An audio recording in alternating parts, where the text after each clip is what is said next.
You are here again? Okay, baby, let me help you sleep.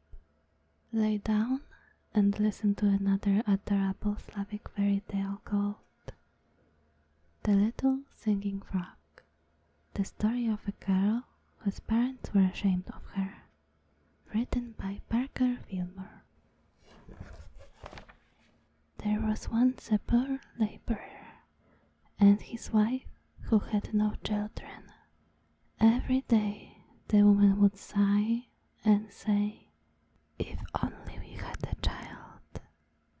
Then the man would sigh too and say, "It would be pleasant to have a little daughter, wouldn't it?" At last they went on a pilgrimage to a holy shrine, and there they prayed God to give them a child, any kind of a child. The woman prayed, "I would be thankful for a child of our own, even if it were a frog." God heard their prayer and sent them a little daughter. Not a little girl daughter, however, but a little frog daughter. They loved their little frog child dearly, and played with her and laughed and clapped their hands as they watched her hopping about the house. But then the neighbors came in and whispered, "Well, that child of theirs is nothing but a frog." They were ashamed, and they decided that when people were about, they had better keep the child hidden in a closet. So the frog girl grew up without playmates of her own age, seeing only her father and mother. She used to play about her father as he worked. He was a wine dresser in a big vineyard, and of course it was great fun for the little frog girl to hop about among the vines. Every day at noontime, the woman used to come to the vineyard, carrying her husband's dinner in a basket. The years went by, and she grew old and feeble, and the daily trip to the vineyard began to tire her, and the basket seemed to her to grow heavier and heavier. "Let me help you, mother," the frog daughter said. "Let me carry father's dinner to him and you sit home and rest." So, from that time, the frog girl instead of the old woman carried the dinner basket to the vineyard. While the old man ate, the frog girl would hop up into the branches of a tree and sing. She sang sweetly, and her old father, when he petted her, used to call her his little singing frog. Now one day, while she was singing, the Tsar's youngest son rode by and heard her. He stopped his horse and looked this way and that, but for the life of him he couldn't see who it was who was singing so sweetly. "Who is singing?" he asked the old man.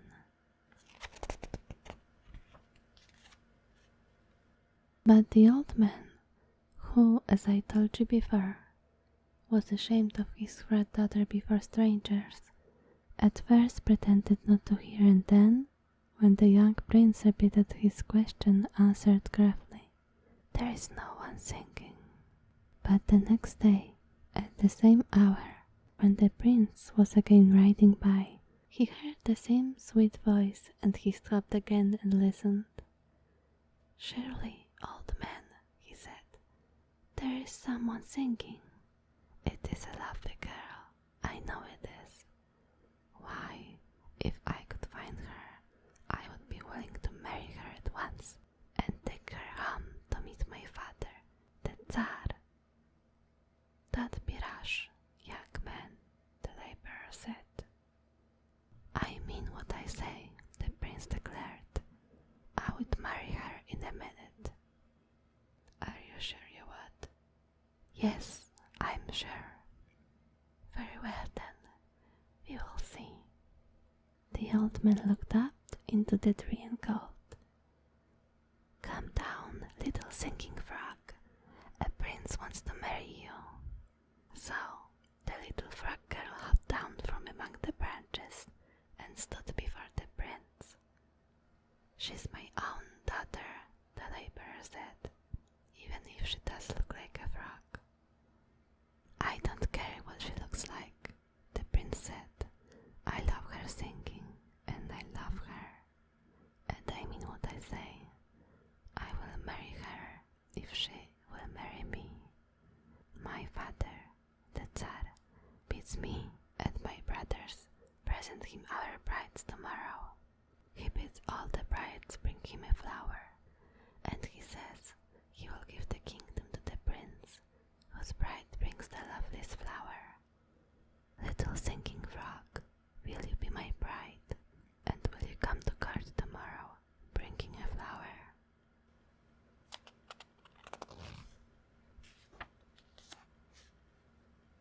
"Yes, my prince," the frog girl said. "I will, but I must not shame you by hopping to court in the dust. I must try. So, will you send me a snow-white cock from your father's barnyard?" "I will," the prince promised, and before night the snow-white cock had arrived at the laborer's cottage. Early the next morning the frog girl prayed to the sun. "Oh, golden sun," she said, "I need your help. Give me some lovely clothes, found of your golden rays, for I would not shame my prince when I go to court." The sun heard her prayer and gave her a gown of cloth of gold. Instead of a flower, she took a spear of wheat in her hand, and then the time came. She mounted the white cock and drove to the palace. The guards at the palace gate at first refused to admit her. "This is no place for frogs," they said to her. "You're looking for a pond." But when she told them she was the youngest prince's bride, they were afraid to drive her away, so they let her ride through the gate. "Strange," they murmured to one another. "The youngest prince's bride. She looks like a frog, and that was certainly a cock she was riding, wasn't it?"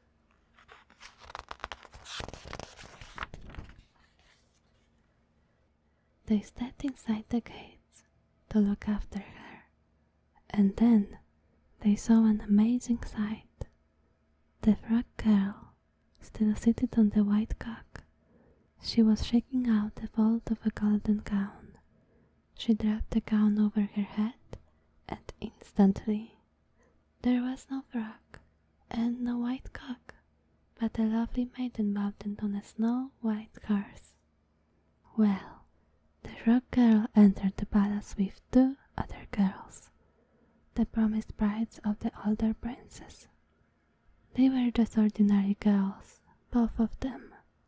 To see them, you wouldn't have paid any attention to them, one way or the other.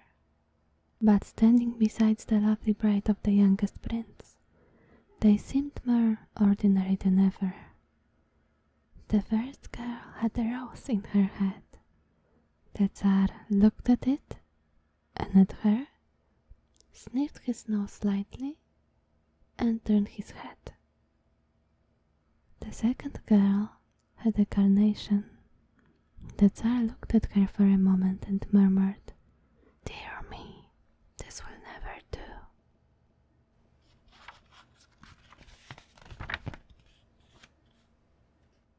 Then he looked at the youngest princess bride, and his eyes kindled, and he said, "Ah, this is something like." She gave him the spear of wheat, and he took it and held it aloft. Then he reached out his other hand to her and had her stand beside him as he said to his sons and all the court, "This, the bride of my youngest prince, is my choice. See how beautiful she is, and yet she knows the useful as well as the beautiful, for she has brought me a spear of wheat." The youngest prince shall be the Tsar after me, and she shall be a Tsarina. So, the little frog girl, of whom her parents were ashamed, married the youngest prince, and when the time came, wore a Tsarina crown. And that concludes today's story. How did you like it? I hope you managed to relax, or maybe you are falling asleep already. I will be back with another Slavic story soon. But for now, good night. Thank you for supporting me on Subscribestar. To DietJelly, FilthyDegenerate, Grosky, Max, Nextfuture, Speedweed, and Spy.